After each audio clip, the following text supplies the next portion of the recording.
Salut à tous et à toutes, on se retrouve pour une nouvelle vidéo, un nouvel épisode en mode Pro Leader. Dans cet épisode du coup on va finir le Dauphiné, on va faire les 7 premières étapes de ce Tour de France. On peut voir que dans la dernière vidéo on avait fini 14e de cette 5e étape du Dauphiné avec notre coureur, alors que c'était Warren Barguil qui s'était imposé devant Serrano et Casper Pedersen. Et au général sur ce Dauphiné on était pour l'instant 3e, derrière Stefan Kung mais également derrière Sergio Higuita. Et au classement Pro Cycling individuel on était en tête. Et du coup maintenant on va se retrouver directement pour la 6e étape de ce Pro Leader entre l'Oriol-sur-Drôme et le Sapé en Chartreuse. Et on va se retrouver directement sûrement dans le dernier col de seconde catégorie pour voir ce qui va se passer. Et du coup on se retrouve dans le seconde catégorie avec notre coureur. On va voir si ça explose dans ce seconde catégorie. En tout cas on est actuellement bien placé avec notre coureur dans ce col de Porte Sarcenas. On espère que ça va pas trop exploser vu notre barre qui est pas très conséquente. Ouais, ça attaque pour l'instant. C'est Nairo Quintana, Romain Bardet et Michael Woods qui ont accéléré dans ce col de Porte Sarcena. Et on n'est plus que 47 dans ce groupe. C'est en train de péter de partout dans ce peloton. Ah, malheureusement on ne peut plus suivre le peloton maintenant. On peut plus suivre le peloton. On va finir ce col de Porte Sarcena à notre rythme malheureusement.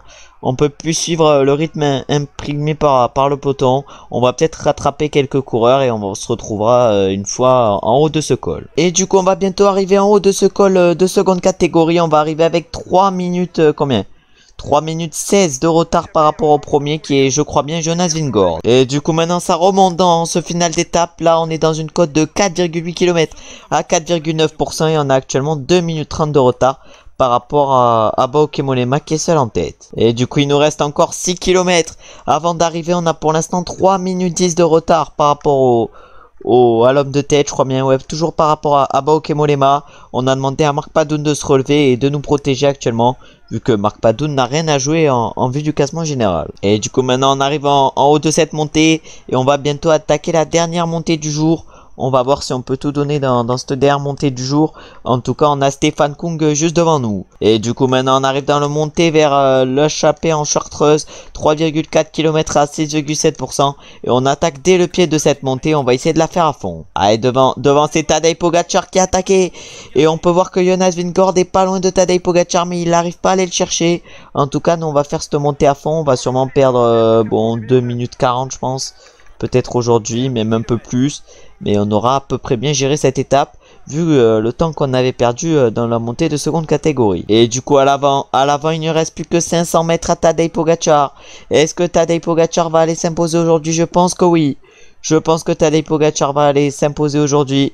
En tout cas, c'est sûrement ce qu'il va aller faire. En tout cas, derrière, il y a un groupe de 12 coureurs qui est derrière lui. Et c'est Tadej Pogacar qui s'impose. Il va s'imposer du coup devant Primoz Roglic, Jon Izagirre, Egan Bernal, Romain Bardet qui va chercher une belle 5e place. Après, derrière, on a Lutsenko 6, Guillaume Martin 7, Jonas Vingegaard 8, Kelderman 9. Belle place de Thibaut Pinot qui finit 10e. Et nous, on va finir à plus de 2,40 aujourd'hui avec notre coureur. On va finir à 3 minutes, je pense, aujourd'hui avec notre coureur sur cette 6e étape de ce Dauphiné. Voilà, là c'est dur de finir la montée. Et du coup, on va finir, je pense, 30e de cette étape à un peu plus de 3 minutes. Et du coup, sur la ligne, on est 30e à 3 minutes. On va du coup maintenant aller voir les classements après cette 6e étape. Et du coup sur cette étape c'est Pogacar qui s'est imposé devant Primoz Roglic et Jon Izagirre comme on a pu le voir. Donc on va chercher une 30e place à 3 minutes 01 aujourd'hui. Et du coup au classement général on redescend maintenant à la 16e place à 2 minutes 25 de Tadej Pogacar qui est maintenant en tête. On va du coup maintenant se retrouver pour la 7e étape de ce Pro Leader entre Albertville et La Plagne, une étape qui ne nous correspond pas du tout avec notre coureur. Et du coup on se retrouve au départ de cette 7e étape. On a malheureusement une mauvaise forme sur cette étape et on va quand même essayer de prendre l'échappée si ça nous laisse partir. Ouais, non mais là c'est dur, il y a tous les sprinters qui nous suivent, il y a également Tadej Pogacar qui nous suit. On va voir si on peut prendre l'échappée, sinon on fera rouler peut-être les coéquipiers. On est à 65 km de l'arrivée. On n'est plus que 29 dans ce groupe, mais malheureusement on va devoir craquer avec notre coureur vu que là on est clairement cuit. Il nous reste encore notre coéquipier Marc Padoun dans le groupe devant. Malheureusement notre mauvaise forme va nous empêcher de réaliser des belles choses sur cette étape. Et du coup maintenant on est arrivé dans le col de la Plagne avec notre coureur. On peut voir qu'on est actuellement à 7 minutes 25 de Egan Bernal. Notre objectif aujourd'hui ça va être de perdre pas mal de temps pour pouvoir partir dans l'échappée sur la dernière étape de ce Dauphiné et pour pouvoir reprendre le maillot de meilleur grimpeur qu'on vient de perdre. Et du coup normalement devant ça va être Primoz Roglic qui va s'imposer sur cette 7ème étape, à moins que ça soit Pogacar. Non, c'est Pogacar qui s'impose sur cette étape devant Primoz Roglic et Egan Bernal. Guillaume Martin va chercher une belle 4ème place, Johan Izagirre la 5ème. Nous on risque je pense de finir 36ème sur cette étape. Et nous du coup on va arriver sur la ligne à 15 minutes 57 du vainqueur du jour, c'est-à-dire Tadej Pogacar.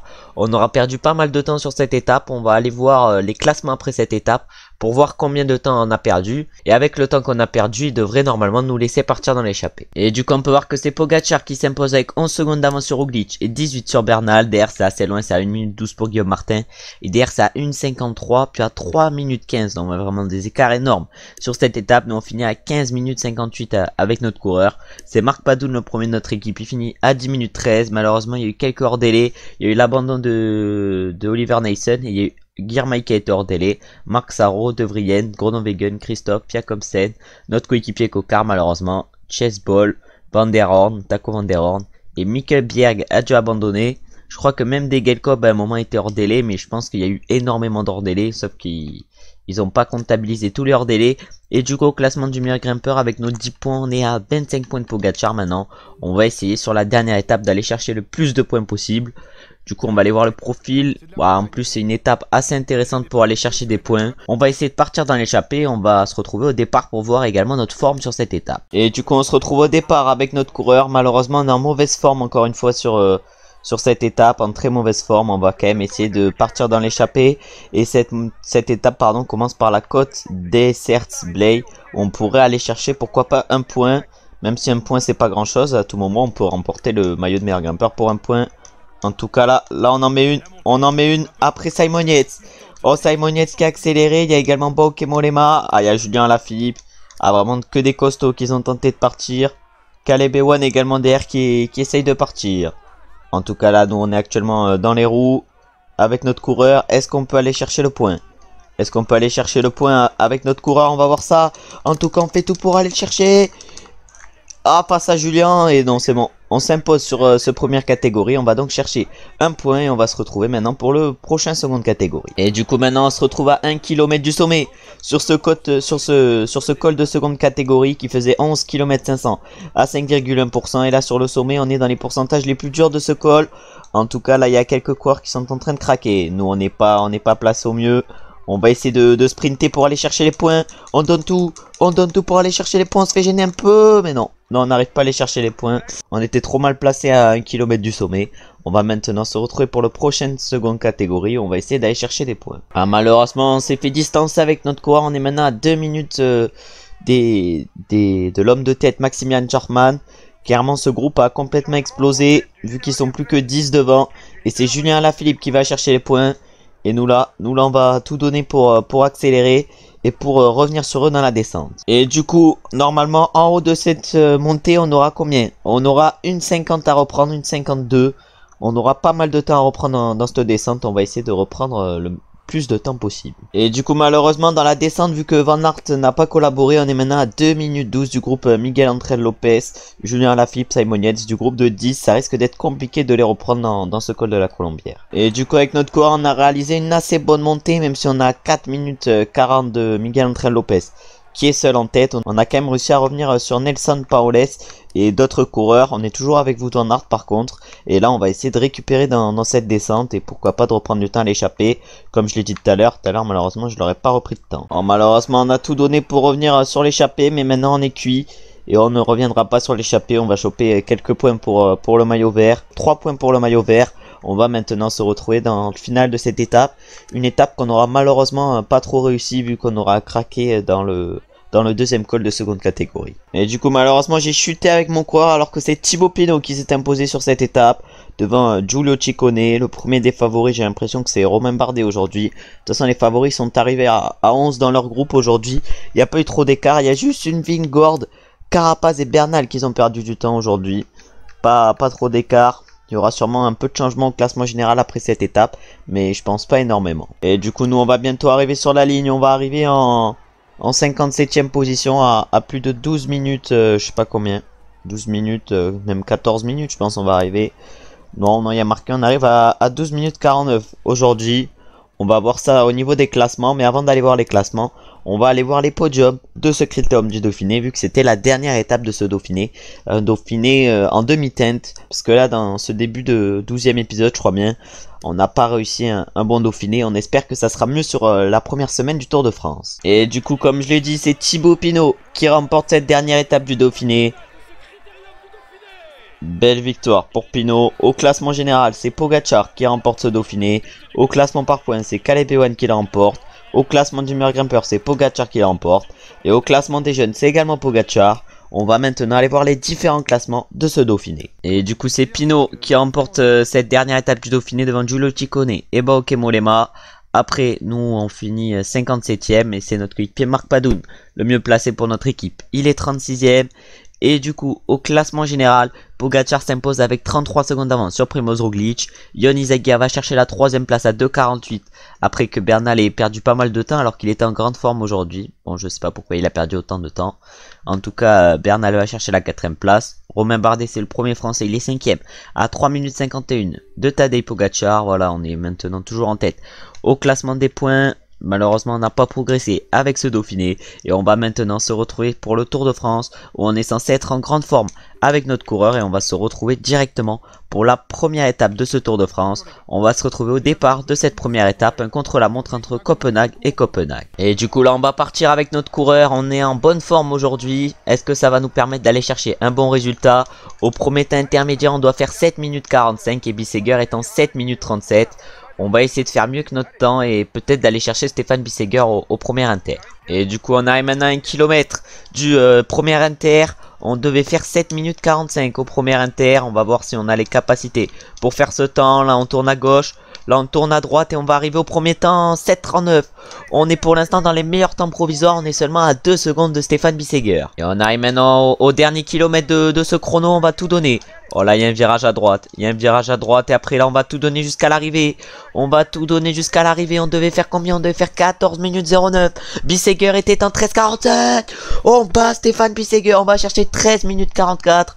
On va voir si ça suffit pour remporter l'étape. On va aller voir ça au niveau des podiums. Et du coup, on va voir si ça suffit le 13,44 pour aller remporter cette première étape du Tour de France et porter notre premier maillot jaune. Et oui, ça suffit. Nouvelle victoire sur un chrono avec notre coureur, plutôt sur un prologue vu qu'il faisait moins de 15 km. En tout cas, on s'impose aujourd'hui. On prend donc le maillot vert, le maillot jaune, mais également le maillot blanc. On va du coup maintenant aller voir les différents classements de cette première étape. Et du coup, sur cette première étape, on s'impose avec 2 secondes d'avance sur un Stéphane Bissegger en grande forme et 6 secondes d'avance sur Filippo Ganna. On est le premier clairement de l'équipe, de toute façon on est le premier de l'étape. Et du coup au classement général on prend la tête par rapport à Stéphane Bissegger.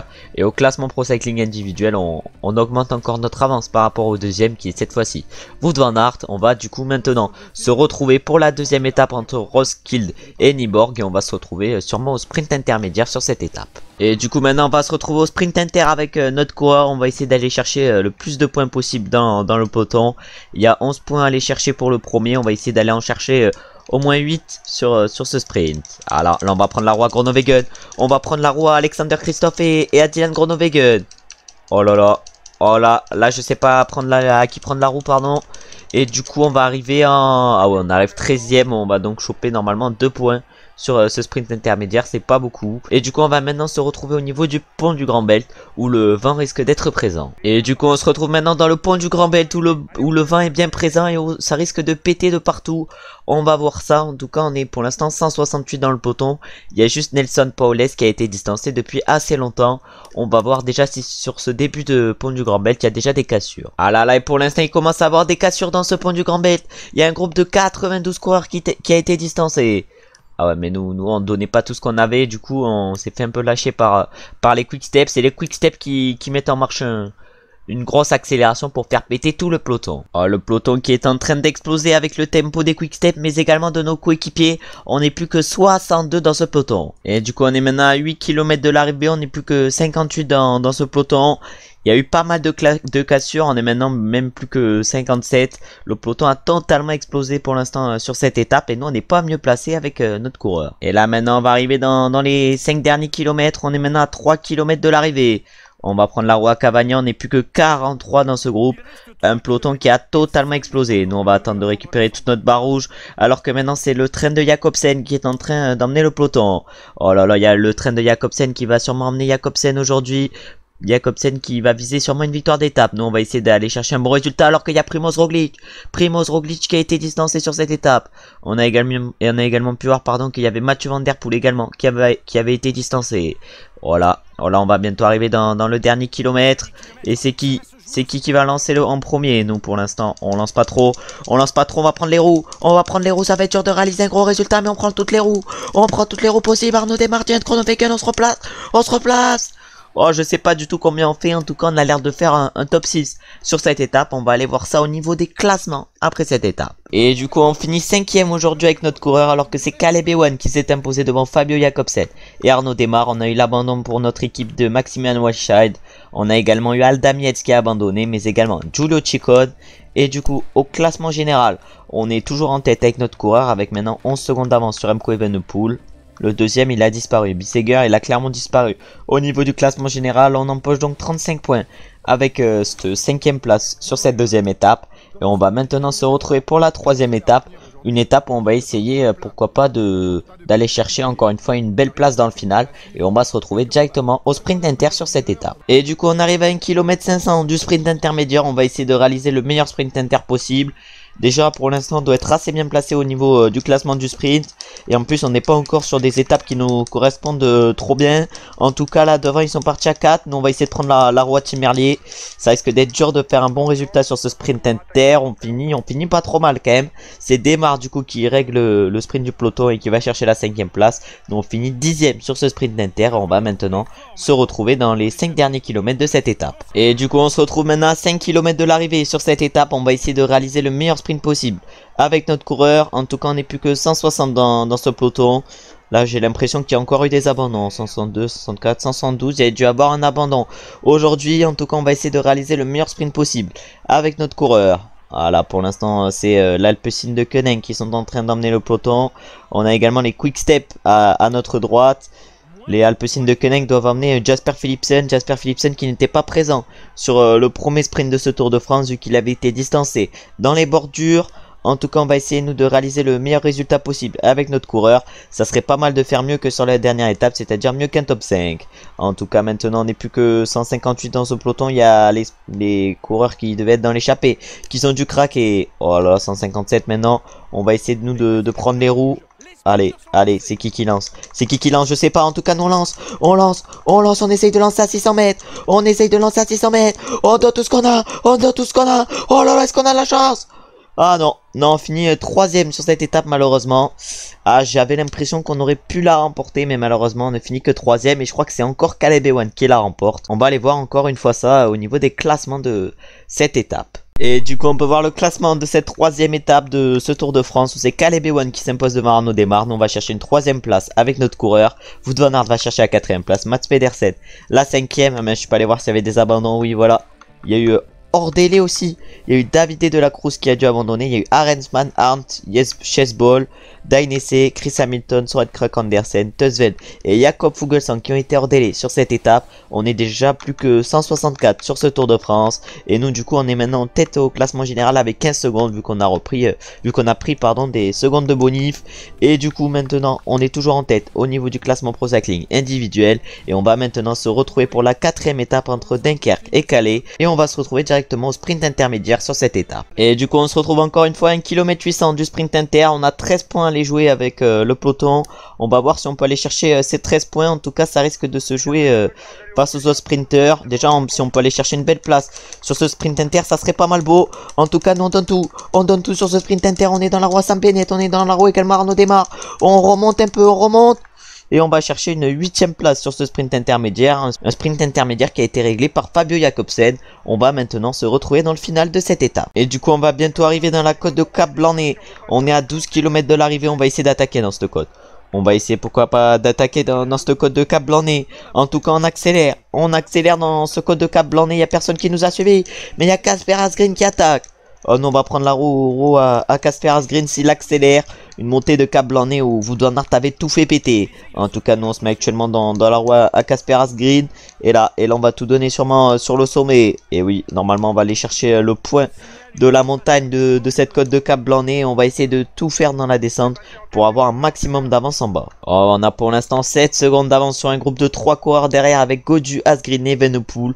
On va tout donner dans la plaine. On est censé avoir 83 plaines. Faut bien que ça nous serve à quelque chose. Ah, malheureusement, on vient de se faire reprendre par le peloton et par les quick steps qu'ils ont accéléré. C'est Julia Alaphilippe qui a décidé d'accélérer. Oh là là, le final est en train de partir totalement en cacahuète. On va quand même essayer de réaliser une bonne étape avec notre coureur. Et du coup, maintenant, on arrive dans les 5 derniers kilomètres. On est parti à 9. On est parti à 9 dans ce final d'étape. Nous, on va tout donner. Il y a le peloton juste derrière nous. Mais nous, on continue d'accélérer. On va continuer d'accélérer jusque dans le final. Et du coup, maintenant, on est dans la ville de Calais à 3 km de l'arrivée. Oh, notre grande forme devrait normalement nous permettre de réaliser un beau sprint. En tout cas, c'est Simon Yates qui a accéléré dans ces 3 derniers kilomètres. Oh, les trains de sprint sont en train d'être mis en place avec Caleb Ewan, Tim Merlier, Jasper Philipsen, mais également Fabio Jakobsen. Oh là là, Simon Yates qui va aller se faire attraper. Il y a également Binyam Girmay sur la droite de la route. On est parti à 12, alors que c'est Richard Carapace qui a décidé d'accélérer. On va essayer de prendre la roue des sprinters. Peut-être c'est la Nizzolo. Ah, devant, ça va être trop compliqué normalement. Normalement, ça va être trop compliqué pour aller chercher une victoire d'étape. On va aller chercher un bon résultat. On va chercher une belle 3e place sur cette étape. Alors que Caleb Ewan, j'ai l'impression, va chercher sa 3e victoire d'étape sur ce Tour de France devant Fabio Jakobsen. On va aller voir encore une fois ça au niveau des classements de cette 4e étape. Et du coup, c'est Caleb Ewan qui s'impose sur cette étape devant Fabio Jakobsen et notre coureur. On va chercher quand même une belle 3e place. Derrière, le peloton finit à 7 secondes et il y a même des coureurs à 17 secondes. Comme Tadej Pogacar. Est-ce qu'il y a eu des abandons aujourd'hui? Ouais, il y a Guillaume Martin qui a abandonné. Nelson Paules qui finit hors délai. Guillaume Martin quand même qui abandonne, c'est un coup dur pour lui. Et au classement général, du coup, on a maintenant 46 secondes d'avance sur Tadej Pogacar. Et tout ça avant l'étape des pavés. On empoche donc 45 points avec cette belle place. Et on a encore plus d'avance maintenant au classement Pro Cycling individuel. Et on va maintenant se retrouver pour la 5e étape et directement pour le sprint intermédiaire sur cette 5e étape. On devait se retrouver au sprint inter, mais malheureusement il y a une grosse échappée à l'avant. Du coup on n'a que 1 point à gagner aujourd'hui sur ce sprint inter. Du coup 1 point à gagner, voilà, on va pas faire le sprint inter pour ça. Et on va se retrouver du coup une fois dans les secteurs pavés. On arrive maintenant dans un secteur 3 étoiles, le secteur numéro 9. Pour l'instant ça impose pas un gros tempo dans les secteurs. Du coup nous, on va faire accélérer le peloton. Oh, on était 145 dans le peloton. Moi j'ai envie de tout faire péter. Là on sera plus 145 normalement à la fin du secteur. Ah voilà, on vient de sortir du secteur. On est plus 145, on est 144. J'ai pas trop réussi à faire péter le peloton. Après voilà, on était dans un secteur seulement 3 étoiles. C'est pas dans ces secteurs où ça peut péter. Et du coup maintenant on arrive dans le secteur numéro 8. Maintenant on va accélérer sûrement avec notre coureur dans tous les secteurs pavés. Ah c'est bon, on est sorti du secteur. On est maintenant 136 dans le peloton. Un peloton qui est pas quand même en train de trop exploser sur cette étape. Il reste encore 43 km. Ah mais là les secteurs sont en train de s'enchaîner. On est maintenant dans le secteur numéro 7. Et c'est pour l'instant les Total Energy qui mènent le peloton dans ces secteurs. Sûrement soit pour Anthony Turgis, soit pour Peter Sagan. Ouais, là on vient de partir dans un groupe de 35 avec notre coureur. On va voir si ça roule dans ce groupe de 35. En tout cas ça a totalement explosé dans le peloton. Ah maintenant on est dans un secteur pavé 2 étoiles 2500 mètres, le pavé d'Abscon. Ouais, les secteurs sont quand même pas très compliqués. C'est assez dur de faire des écarts sur ces secteurs. En tout cas devant c'est un Trek qui a décidé d'accélérer. Et du coup on est sorti de ce secteur. On est toujours 129 dans le peloton. Les secteurs comme ça, les 2 étoiles et 1 étoile font pas trop de dégâts. Et là maintenant on arrive sur un 4 étoiles de 2800 mètres. Alors que Mathieu Van Der Poel a décidé d'accélérer. Moi j'ai dit à tous les coureurs de mon équipe de prendre le gel bleu. Du coup ça m'a fait prendre un peu de gel bleu. Heureusement j'ai arrêté avant que ça finisse de le prendre. En tout cas là le secteur de 2800 mètres risque de faire des dégâts. Et pour l'instant c'est les coureurs de la Total Energy qui emmènent dans ce secteur. Mais c'est nous qui allons décider d'accélérer. Vu que le tempo des Total Energy fait pas assez de dégâts.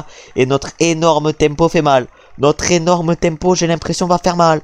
Oh, on est parti tout seul juste en étant à fond. Même pas en attaquant. Et maintenant c'est un secteur de 2400 mètres, un 3 étoiles. C'est que ça commence à devenir des secteurs assez compliqués alors qu'on n'est plus que 64 dans le peloton. Oh, ça explose pas mal dans le peloton dans ces différents secteurs. Mathieu Van Der Poel a toujours pour l'instant une vingtaine de secondes d'avance sur le peloton. Et là, le groupe vient de se péter en deux. On est maintenant plus que 34 dans ce groupe. Et là, on va faire rouler nos coéquipiers pour reprendre encore du temps à l'échappée, vu qu'on n'est plus qu'à 1 minute de l'échappée. Ah ouais, mais je voulais faire rouler mes coéquipiers. Mais maintenant, on se retrouve dans le troisième secteur, 2400 mètres, 4 étoiles. On va voir si le groupe de 32 explose dans ce secteur pavé. Je pense qu'il y a moyen que le peloton explose encore une fois dans ces secteurs pavés. Donc, on va prendre notre gel bleu. Et du coup, on a réussi à tout faire péter dans ces secteurs. On est parti avec seulement Casper Asgreen et Velasco, mais Velasco était déjà dans l'échappée. On n'est pas loin de rattraper un Mathieu Van Der Poel. Et là maintenant on arrive dans le deuxième secteur. On est dans un peloton de 42 coureurs à 1 minute 15 avec notre coureur, alors que c'est les Total Energy qui sont en train d'emmener ce groupe. Oh, devant il y a Jasper Stuyven qui a accéléré. Il y a également Mathieu Van Der Poel qui stagne depuis tout à l'heure. Et il y a également Jasper Stuyven, comme j'ai dit, qui a accéléré. On n'est plus que dans un groupe de 34.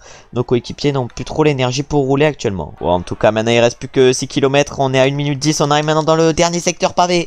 Et nous, on a décidé d'accélérer comme Anthony Turgis dans ce dernier secteur. Oh là là, on va le faire à fond. On va mettre le régulateur, on va le faire à fond. On va le faire au maximum qu'on peut, ce secteur pavé. Oh, on est à 58 secondes. Là, on va rattraper notre coéquipier Alberto Bettiol. Ouais, est-ce qu'on peut aller chercher Mathieu Van Der Poel et tout sur ce secteur de 1600 mètres, 3 étoiles. On va sortir de ce secteur à 5 km de l'arrivée. Et on est pour l'instant 11e de cette étape. Alors, on n'a pas Jérôme Mieux sur cette étape, vu que Mathieu Van Der Poel, ça fait longtemps qu'il a attaqué. Et il est pas loin de nous. Non, c'est bon, on va rattraper déjà Mathieu Van Der Poel. Mais il va peut-être falloir rattraper le groupe Jasper Stuyven. En tout cas, Mathieu Van Der Poel est en train de tout donner. Nous, on va accélérer, vu qu'il nous reste encore pas mal d'énergie. Pour l'instant, c'est Sinkeldam qui est tout seul en tête, devant Clément Venturini. On va voir si on peut rattraper un des deux coureurs de devant. Il reste plus que 3 km. On va voir si c'est faisable. Et du coup, maintenant, on n'est plus qu'à 2 km de l'arrivée. On est maintenant à 30 secondes de Ramon Sinkeldam qui risque de s'imposer aujourd'hui, à moins qu'il soit en défaillance. Ce qui m'étonnerait. Et nous, du coup, on va faire le sprint dans le final de cette étape. Une étape qui va arriver à Rambert. Et là, on va tourner à gauche. Et on va voir si on peut aller chercher un gros résultat aujourd'hui. On va voir si on peut aller chercher un gros résultat. Oh, j'ai un peu raté mon sprint. Et c'est Sinkeldam du coup qui va s'imposer sur cette étape. Nous on va chercher une très belle deuxième place avec notre coureur. On réalise encore une belle position. Mais pour l'instant on n'est qu'à une victoire d'étape sur ce début de Tour de France. Et du coup on va maintenant se retrouver pour voir les classements de cette 5e étape. Une 5e étape où on aura quand même bien performé avec notre coureur en allant chercher une belle deuxième place. Et du coup on finit deuxième de cette étape à 9 secondes. Christophe va chercher la 3e place. Après pas trop d'écart, c'est à 1 minute 01 pour les autres favoris. Il y a Bernal et Pogacar, mais également Roglic dans ce groupe. Et ça veut dire qu'ils ont été quand même très costauds, la plupart des favoris. Du coup maintenant on a 52 secondes d'avance sur Pogacar et 55 secondes d'avance sur Wout van Aert. On remporte donc encore 55 points après cette étape. Et on va maintenant se retrouver pour la 6e étape de ce Tour de France.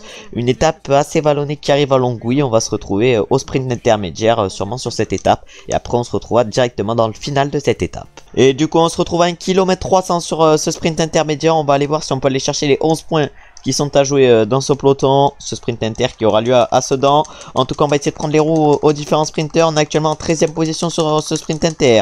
On va essayer de doubler quelques coureurs et on réalise du coup une 8e place sur ce sprint inter. Un sprint inter qui a été réglé par Fabio Jakobsen. Du coup avec notre 8e place on remporte donc 8 points. Et on va maintenant se retrouver dans le final de cette étape. Et du coup on se retrouve dans ce final à 10 km 500 et la première côte assez dure de ce final c'est la côte du G, 1 km à 6,9%. On est 129 dans le peloton, on va voir si ça explose. Alors, on a un peu reculé dans le peloton après cette montée, on est pour l'instant 47e. On va essayer maintenant de remonter sur le plat, vu que le plat c'est un peu notre point fort avec notre 83 pleine. Ah ouais mais mais qu'est-ce qui se passe? On se fait gêner par tout le monde.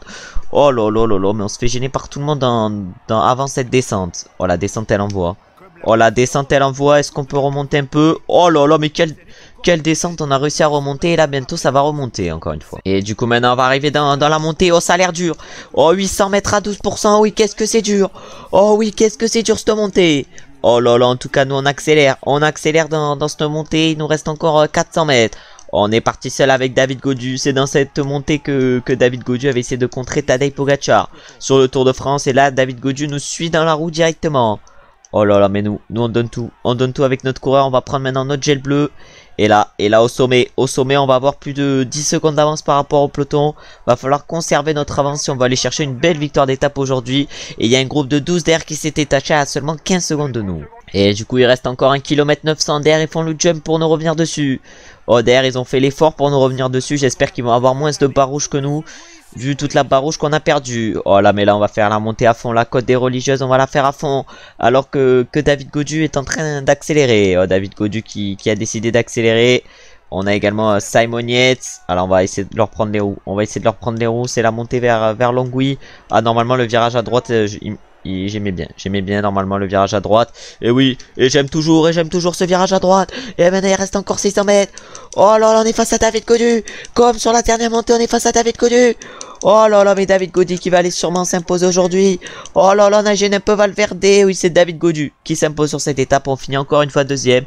Roglic va chercher la troisième place, je crois bien. En tout cas, pour l'instant, dans ce début de Tour de France, on va chercher que des deuxièmes places ou des top 5. Ah, malheureusement, on n'arrive pas trop à aller chercher des victoires d'étape. Et on va du coup maintenant se retrouver pour aller voir les classements de cette sixième étape. Et du coup, on peut voir le classement de cette sixième étape où Gaudu du coup s'impose devant nous. Roglic va chercher la troisième place. Derrière, il y a un groupe à 8 secondes avec notamment Julien Alaphilippe, Ben O'Connor et Miguel Ángel Lopez. Puis après, on a un groupe à 22 secondes encore. Mais où est Pogacar? Où est Pogacar? Pogacar qui a 31 secondes sur cette étape, il a perdu masse de temps. Et du coup pas d'abandon, on est encore 160 sur ce Tour de France. Et du coup maintenant on a 1 minute 18 d'avance au classement général sur le deuxième, qui est Julien Alaphilippe. On va du coup maintenant se retrouver pour la 7ème étape de ce Tour de France. Je crois bien que c'est une étape de plaine. Et du coup on va aller voir, oui c'est une étape de plaine entre Épernay et Nancy. Du coup on va se retrouver directement au sprint intermédiaire sur cette 7ème étape. Et du coup on se retrouve au sprint intermédiaire avec notre coureur. On va essayer d'aller chercher les points du sprint intermédiaire. Il y a 11 points à jouer dans le peloton et on va essayer d'aller en chercher le plus possible.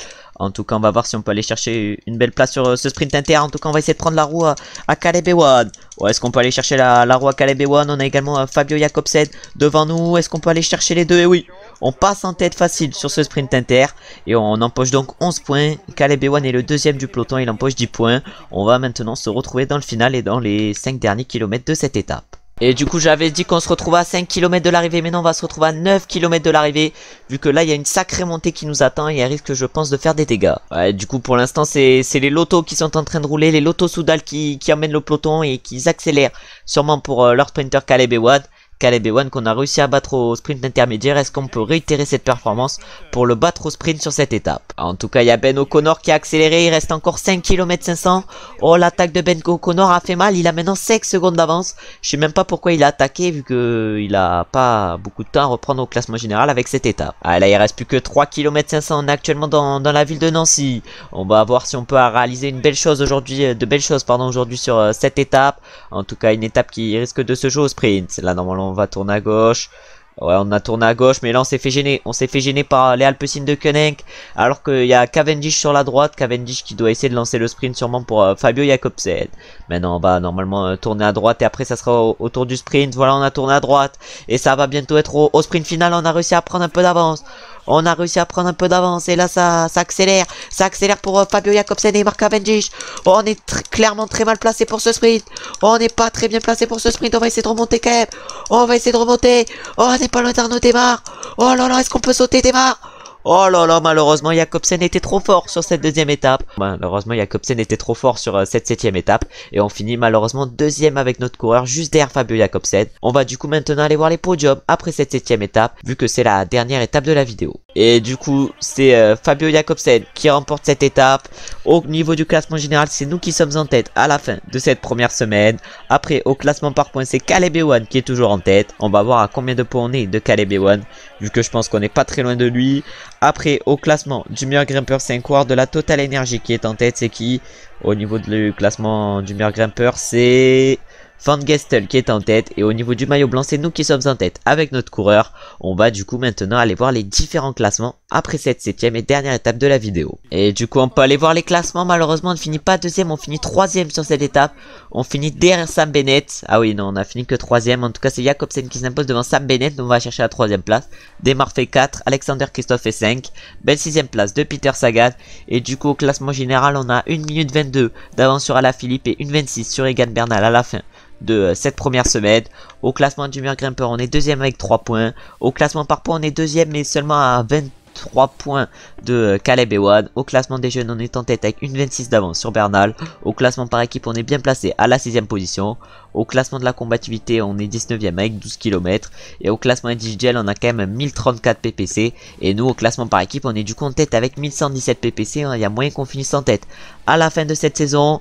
En tout cas, du coup, merci d'avoir regardé la vidéo. J'espère qu'elle vous aura plu. Dans la prochaine vidéo, on fera la deuxième semaine de ce Tour de France des étapes 8 à 14. On aura pas mal d'étapes de montagne. On essaiera de perdre pas mal de temps sur la 8e étape pour pouvoir prendre les échappées sur les autres étapes. En tout cas, merci d'avoir regardé la vidéo en entier. J'espère qu'elle vous aura plu. On se retrouve très bientôt pour une nouvelle vidéo en mode Pro Leader, sûrement lundi prochain. Si la vidéo vous a plu, likez, commentez et abonnez-vous, mais également partagez. Ça me fait plaisir et c'est bien pour le référencement. Comme je l'ai dit, on se retrouve lundi prochain pour un nouvel épisode en mode Pro Leader et cette deuxième semaine du Tour de France. Ciao, ciao, ciao!